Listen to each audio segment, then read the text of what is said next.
जो लोग शव यात्रा से लौटकर स्नान करते हैं, वह मेरी बात कान खोलकर सुन लेना, नहीं तो तुम्हारी यह एक छोटी सी गलती तुम्हारे दुर्भाग्य को न्योता दे देगी।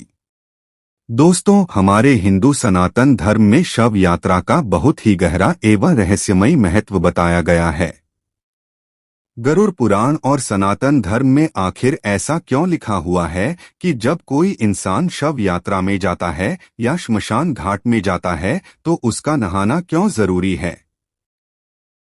दोस्तों, आज का जो हमारा विषय होने वाला है वह विषय कोई साधारण नहीं है, क्योंकि आज आपके द्वारा की हुई उन गलतियों के बारे में आज मैं आपको बताने वाला हूं, जो गलतियां न सिर्फ आपके दुर्भाग्य को न्योता देती है बल्कि आपके परिवार की सुख शांति और समृद्धि छीन लेती है, आपके जीवन से खुशियां छीन लेती है।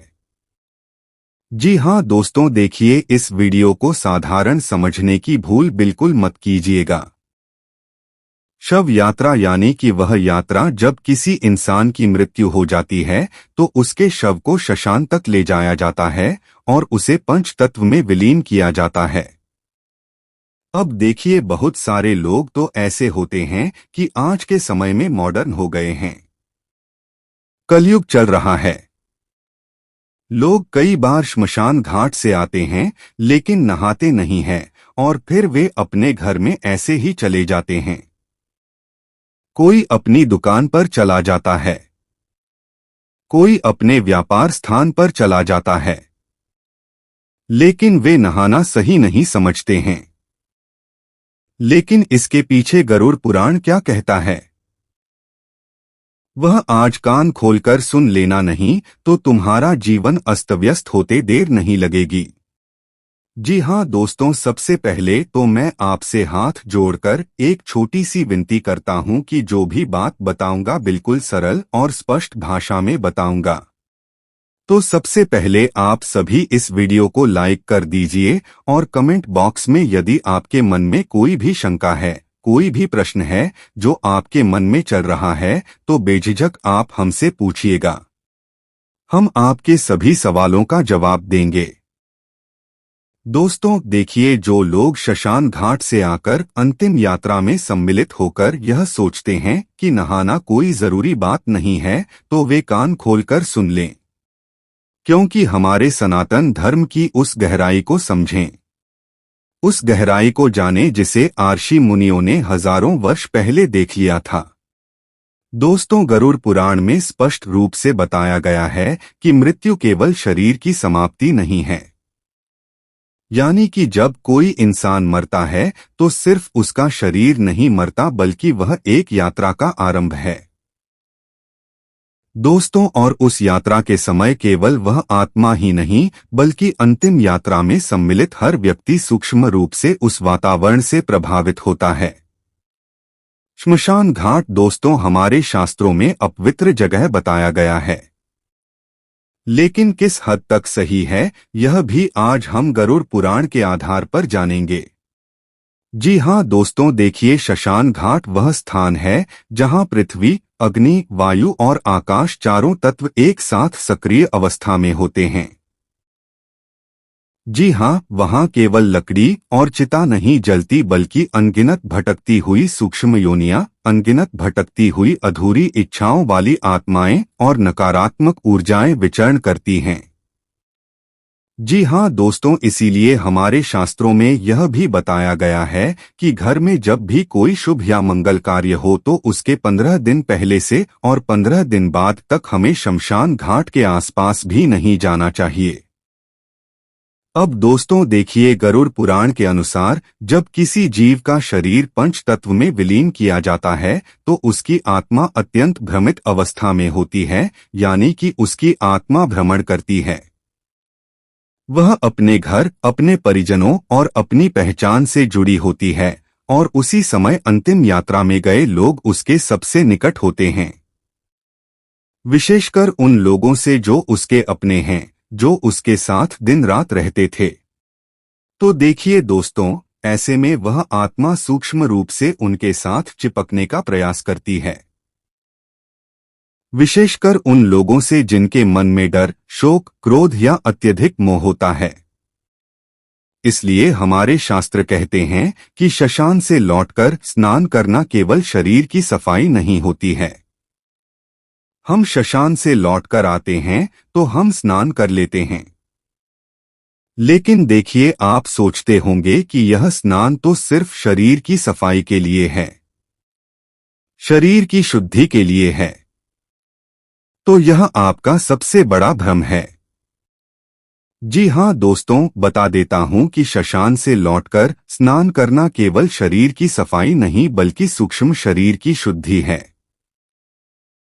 जल को सनातन धर्म में जीवन, शांति और शुद्धि का माध्यम माना गया है और गरुड़ पुराण बताता है कि जल में प्रवेश करते ही व्यक्ति के चारों ओर बनी नकारात्मक ऊर्जा की परत टूट जाती है।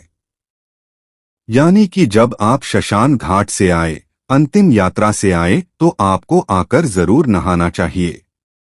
जी हाँ दोस्तों, और जो भी सूक्ष्म प्रभाव श्मशान से साथ आया होता है वह जल में प्रवाहित हो जाता है और इसी कारण कहा गया है कि घर में प्रवेश करने से पहले या तुरंत घर आकर स्नान करना चाहिए। लेकिन आज के समय में देखिए, कुछ लोग तो ऐसे होते हैं कि घर के अंदर ही जाकर स्नान करने लगते हैं, जबकि हमारे शास्त्रों में बताया गया है कि जब भी हम अंतिम यात्रा या श्मशान घाट से लौटकर घर आते हैं तो हमें घर के बाहर ही स्नान करना चाहिए, उसके बाद घर के अंदर प्रवेश करना चाहिए। देखिए, क्योंकि यदि कोई व्यक्ति बिना नहाए उसी अवस्था में घर में प्रवेश करता है तो वह उस श्मशान की ऊर्जा को अपने घर में भी ले आता है और वही ऊर्जा धीरे धीरे घर के वातावरण में घुल जाती है और ऐसे घरों में फिर होता यह है कि वह इंसान दुर्भाग्य के द्वार खोल देता है। फिर बिना कारण झगड़े होते हैं, भयावह सपने आते हैं, बच्चों का रात में डरकर उठ जाना, अचानक कोई भयंकर बीमारी घर में किसी व्यक्ति के शरीर में पनपने लगती है, मन का भारी रहना शुरू हो जाता है और हमारा मन पूजा पाठ में बिल्कुल भी नहीं लगता है और बार बार नकारात्मक विचार आने शुरू हो जाते हैं। तो दोस्तों देखिए, कई सारे लोग आज के समय में ऐसा कर भी रहे हैं कि जब भी श्मशान घाट या अंतिम यात्रा से लौटते हैं तो आकर नहाते नहीं हैं और उसी अवस्था में अपने घर में प्रवेश कर लेते हैं या अपने कार्यस्थल पर चले जाते हैं। तो ध्यान रखिएगा कि आज से ही आप यह गलती करना बंद कर दें। जी हाँ दोस्तों, बता देता हूँ कि गरुड़ पुराण में तो यह भी वर्णित है कि जो लोग अंतिम यात्रा से लौटकर स्नान नहीं करते वे अनजाने में मृत आत्मा की यात्रा में बाधा बनते हैं। अब आपके मन में यह सवाल जरूर आ रहा होगा कि ऐसा कैसे हो सकता है, क्योंकि मरने वाला तो मर गया, मरने वाले के जीवन की यात्रा शुरू हो गई, लेकिन हमारा ना नहाना उसकी यात्रा में बाधा का कारण कैसे बन रहा है, तो वह भी मैं आपको बताता हूं। देखिए, वह आत्मा बार बार उन्हीं के पास मंडराती रहती है।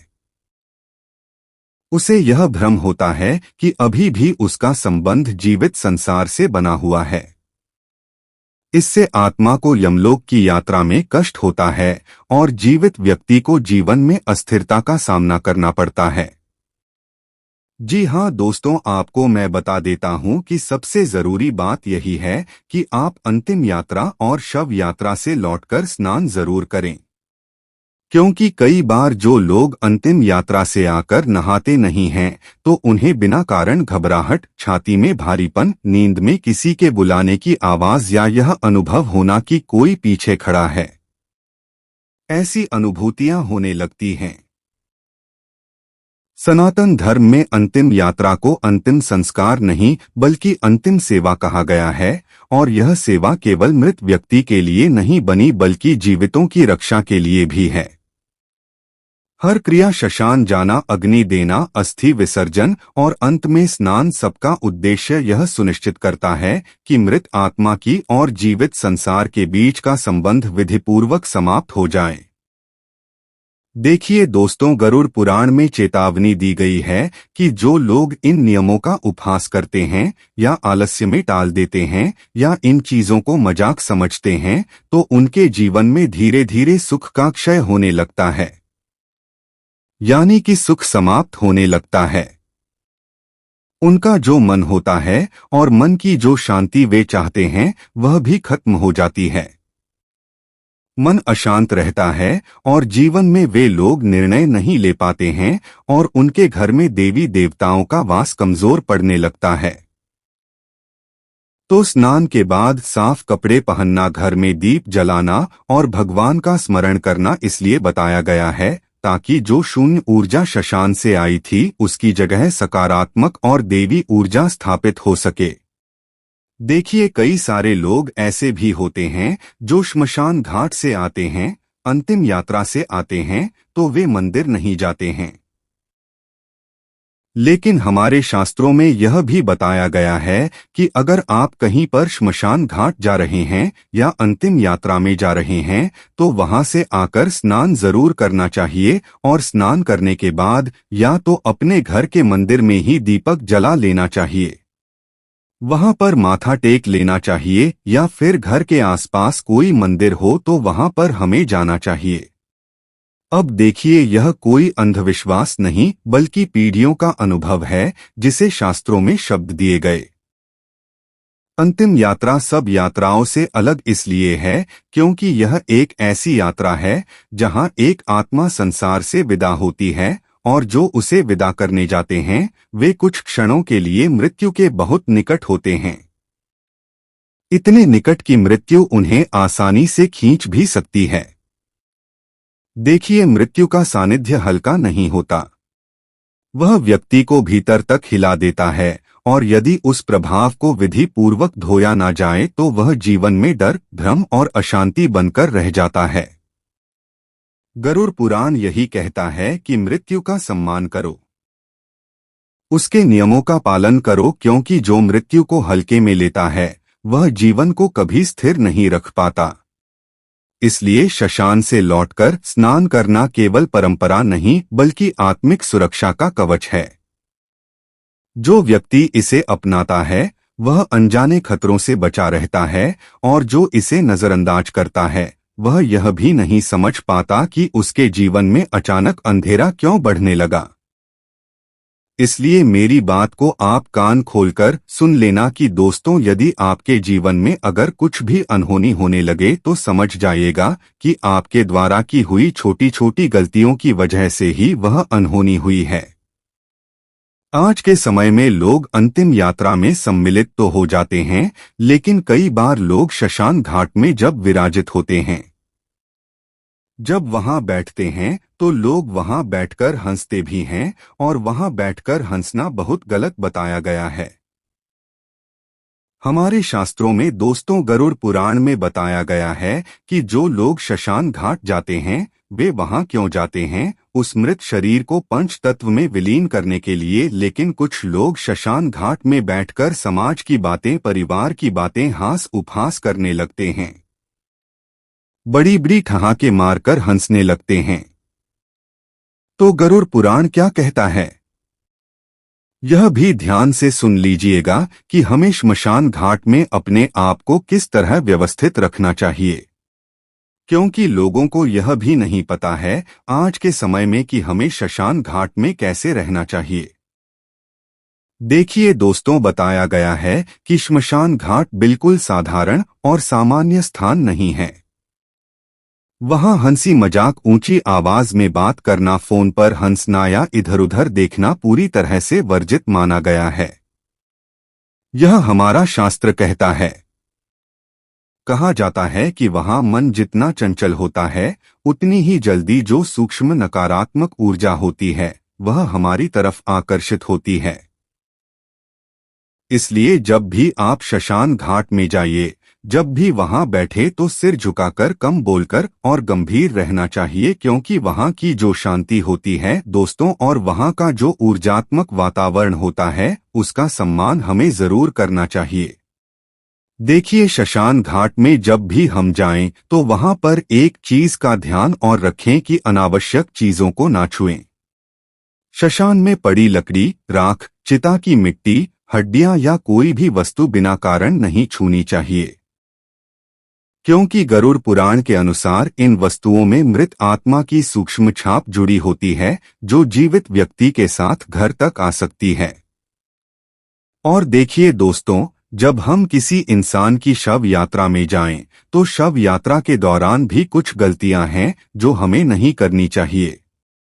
देखिए दोस्तों, जब हम किसी इंसान की शव यात्रा में जाते हैं तो कुछ लोग ऐसे होते हैं जो उनका नाम लेकर जोर जोर से रोते हैं। तो शास्त्रों में माना गया है कि शव यात्रा के समय अत्यधिक विलाप आत्मा को बांध देता है। शांत आंखों से श्रद्धा रखें और मन में प्रार्थना करें कि भगवान आत्मा को शांति दे।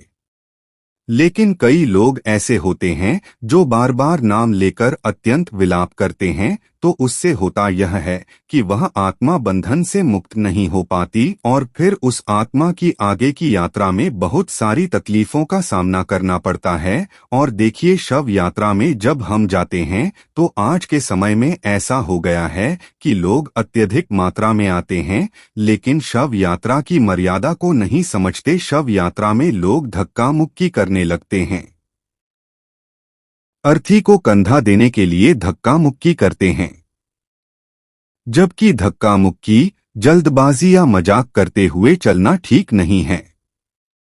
धीमी चाल, संयमित कदम और सिर झुकाकर चलना सबसे श्रेष्ठ माना गया है। देखिए, केवल वही लोग शव को छुए जिन्हें परिवार ने अनुमति दी हो। बिना कारण बार बार छूना या देखना, यह भी गरुड़ पुराण में ठीक नहीं माना गया है, क्योंकि उस शरीर को छूने की अनुमति बहुत कम लोगों को दी जाती है और इसके पीछे शास्त्रों का गहरा उल्लेख मिलता है। देखिए, शव यात्रा में जब आप जाइए तो ध्यान रखिएगा कि कुछ भी खाना पीना नहीं है।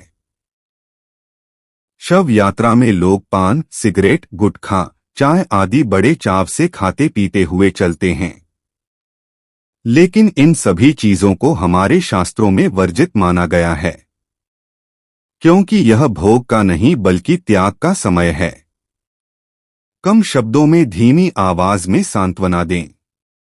लंबे उपदेश या अपनी परेशानियां सुनाना ठीक नहीं है। परिवार के प्रति हमेशा संवेदना रखें और मन में डर नहीं बल्कि स्वीकार भाव रखें। देखिए, जब हम किसी इंसान की अंतिम यात्रा या शव यात्रा में जाते हैं तो हमारा मन डरने लगता है। यह सोचने लगता है कि कहीं यह घटना हमारे परिवार में ना हो जाए, कहीं यह घटना हमारे घर में ना हो जाए। तो मृत्यु से डरने की बजाय जीवन के सत्य को स्वीकार करें, क्योंकि डर व्यक्ति को अस्थिर करता है, जबकि स्वीकार शांति देता है। और यात्रा पूरी होने पर मन को हल्का रखें। अंतिम दर्शन के बाद मन में यही भाव रखें कि ईश्वर इस आत्मा को शांति दे और अपने चरणों में स्थान दे।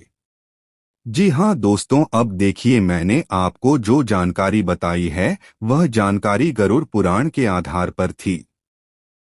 तो अगर आपको मेरे द्वारा बताई गई जानकारी अच्छी लगी हो तो मेरी इस छोटी सी वीडियो को आप सभी लाइक अवश्य कर दीजिएगा। और यदि आपके मन में कोई भी शंका है, कोई भी सवाल है जो आपको खाए जा रहा है, तो आप बेझिझक कमेंट बॉक्स में हमसे अवश्य पूछें। आपके सभी सवालों का जवाब बकायदा दिया जाएगा और हमारे चैनल को सब्सक्राइब अवश्य कर दीजिएगा।